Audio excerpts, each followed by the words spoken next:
I'm very much looking forward to this chat, actually. 03717223344. Here from football fans. If you've got a problem, if you blame players for chasing the Yankee dollar, as David Brent used to say. I don't know where I stand on this, Benty, because I look at some players towards the end of their career, like, for argument's sake, Ronaldo, and I get it, right? I get it. Because you're earning stupid amounts of money, even though you've got more money sense, you're earning stupid amounts of money. But why wouldn't you just... But it's like before that, when the likes of Lampard, Gerrard, Drogba, Rooney went to the MLS. Yeah. You'd get, obviously, really good... They'd be one of the DP players, and they'd get good money. Not this kind of money. But this money that we're talking about, I don't think you can begrudge. And even if you're in your prime, I get it. You've got to have ambition. But if someone comes and slaps, Andy, in your lap, £2 million per week... Okay, let's take Harry Kane. Right? Yeah. Great example. Okay? He's 29 years old. He might be transferred for around about £100 million. Okay, he might go to Real Madrid to replace Benzema. Man United's been... We know the Harry Kane story. But he's 29. He's one of, if not the most sought-after number 9s in world football. Yeah. He's got 3, 4, 5 years at the top ahead of him. Hasn't won a trophy.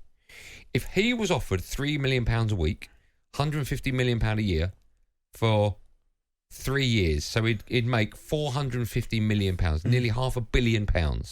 Okay? And effectively... give up his chances, he might come back of winning trophies. Of winning any trophy, right? Be it Champions League, La Liga, Premier League, whatever, and beating Shearer's record. Would you say he's done the wrong thing?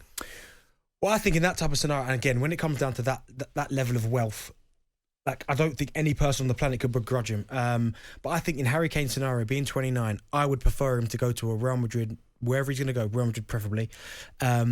Because I think that if he does 3 or 4 years at Real Madrid, wins the Champions League, wins La Liga, wins a few trophies, that Saudi Arabia money will be there for him in a few years' time. So I don't necessarily want to see him go now, because I think that I know it's going to sound bonkers, because it's not a waste, because that money is ridiculous. I mean, you're talking about almost billionaire money. It's crazy. Yeah. But I think... I don't think you pay tax on it over there as well. For 29 years old, I think he can go to Real Madrid, wherever he wants to go. No, I know that, but what I'm saying is, if we broke the news in 5 minutes, I'd be stunned. But would you say he's done the wrong thing? For a footballing reason, yes. Absolutely, because... You're securing the future of generations to come in the Kane family. Get that. I mean, he's probably doing that, but from a football decision...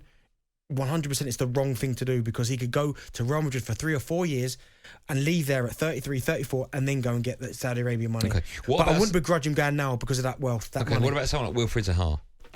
Again, he's on a free. I think if Harry Kane becomes available on a free, I think every top club around the world are going to be in for him. Wilfried Zaha is a good player. Don't get me wrong, very, very good. He's been fantastic in the Premier League. I don't know how sought after he's going to be at the level he wants to get to. Now, if he wants to go to a Champions League side and then no Champions League side coming for him, then I don't begrudge him going to Saudi Arabia to get that type of money. But that's the end of his career, but he's going to chase the money. Yeah, exactly. Why not? If you can't get the level that you want, then why not? But for Harry Kane, it's different. Because what about someone like Atletico Madrid, supposedly after his signature? Okay, again, right? Champions League. Right. You go and win stuff. So what would you do in his position? Let's say, in fact, you, right? How old were you when you left Spurs? 26. Okay. Where were you at 29? 29. I was at Villa, I want to say. Right. Potentially Villa. If you've got the move to get the kind of money, I don't know why I'm asking this. I know that money floats your boat. No, if you had the opportunity at 29 to go to Arsenal, who was in Champions League. Okay, to Arsenal, or go over to Saudi for 15, 20 million pound a year. What are you doing? Going to Arsenal. Okay, I'd go to Arsenal because I think the plan. If I go to Arsenal and smash it up for 4 years, that opportunity will still be there. If I was to go to is that Saudi, because you support Arsenal? Potentially, but maybe. Okay, at Man United, I'd have gone to Man United at 29. Okay, Liverpool. I think if Spurs. Was that Spurs? You just no, but would you go there? What? No, because they're not in Champions League. They're 8th. Okay, but I think if you go to Saudi Arabia and say things don't go well, I know you're getting really well paid, and then after 4 years they say, "Do you know enough's enough?" Then you're gonna have to retire because you've got nowhere else to go unless you're going to play for free somewhere.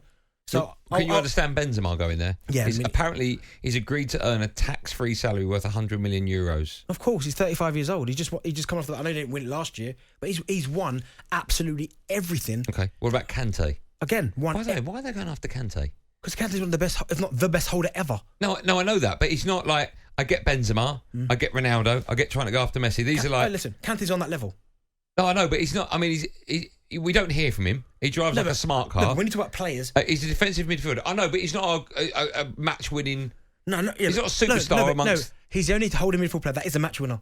Look how think about Kante at his pomp. No, I know he's an unbelievable player, world class. But his salary is below theirs. Do you know what I mean? So getting Kante, what I will say, and I'll take me out after him, Modric, because they pretty much threw the kitchen sink at him and he went nope from early and went nope.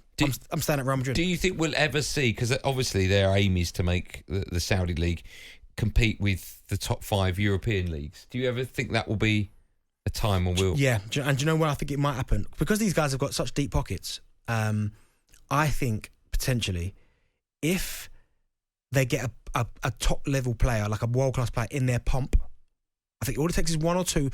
Listen, Benzema and these guys have been world class, but they're coming towards the end. Let's say Vinicius Jr. They've got Vinicius Jr. He's got all this engagement going on with Real Madrid and the racism scandal and all that. If they were to get him and give him a massive contract, that might just encourage others to go, do you know what? Because it takes the first one, doesn't it, to go, he makes the plan, then someone else goes, and before you know it, 3, 4, 5 years down the line, they've got 50, 100 world-class players over there. Do you think because money talks all languages and opens up every door? It's the most powerful thing on earth. Do you think because you get Australia, I think, in the Eurovision Song Contest, you've got Israel and Russia that are in the European Championships, not necessarily in Europe, depending on... But either way, right, do you think we'll ever see a time where the Saudi teams, whoever wins the league out there, will be included in the Champions League? Yeah, because they're just paid to get in there. Simple as that. Everything has got a price. And if UEFA say, right, nope, we're not allowing your teams into the Champions League, and they go, all right, well, how much to pull it into the Champions League? And they go, 5 billion. They'll go, all right, here's the 5 billion. Yeah. talkSPORT Drive with Andy Goldstein. Monday to Friday afternoon from 4 on AM, on DAB, via the talkSPORT app and on your smart speaker. talkSPORT.